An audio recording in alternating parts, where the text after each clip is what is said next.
this show is called How to Escape from Stuff. And it's all about a secret hobby that I had for 10 years. Does anybody else here have a secret hobby? Don't worry about saying it out loud, we will all keep your secret. You will. Yeah, what's yours? Secret. It's a secret. Well, I'm about to share, so how about I go first, and at the bar afterwards, you go second. So it turns out my secret hobby, when I was a secret escapologist. Which is what we call it in Britain. In America, I was called an escape artist, which is a bit weird because I never really felt like an artist, except one time I almost lost an ear. That was the only time. I prefer the British one, escapology, because it sounds more scientific, doesn't it? Oh, he's got an ology. Yeah. Now, I kept it a secret for 10 years because I never felt like what I was doing was the real thing. Because there are two kinds of escapology, you see, right? There is the magic trick kind, where you know in advance how you're going to get out.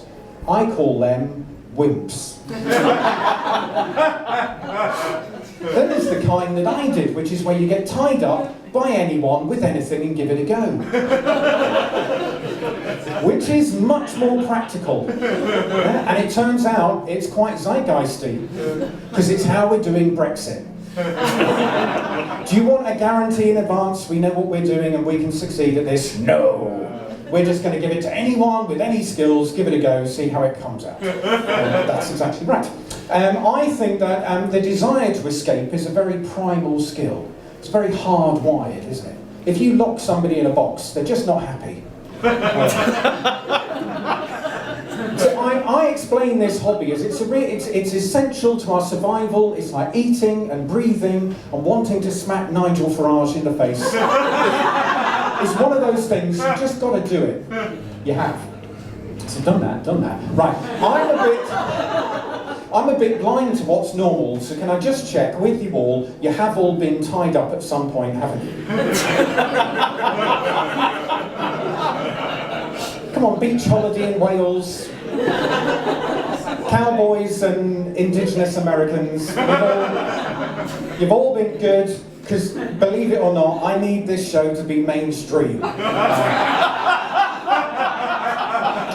Last year, I did a show about kink, and when I took it to America, I averaged 16 people a day in my room. This year, I would like that number to be 20.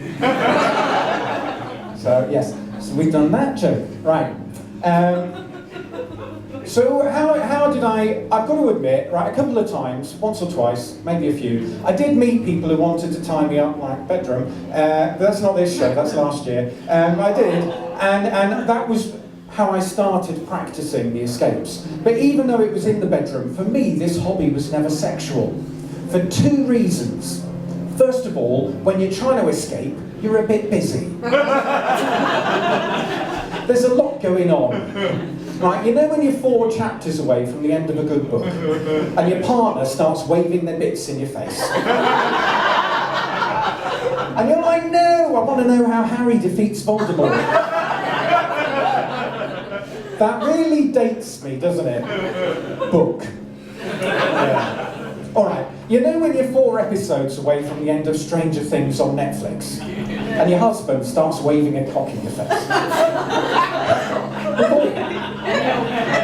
I have had a lot less sex since Netflix came along. And the other reason why it is not sexual is that if as a guy you ever did get turned on, that would just be another anchor point they could tie off to. And we are very much trying to stop giving them any advantages. It really helps in this game if you can channel Action Man in that department. Who was very oddly named because he got very little action due to lack of parts. I think a much better name for him would have been Long-Term Married Man. With 2 cats. Honestly, oh my God, there's a cat in the room is now our safe word.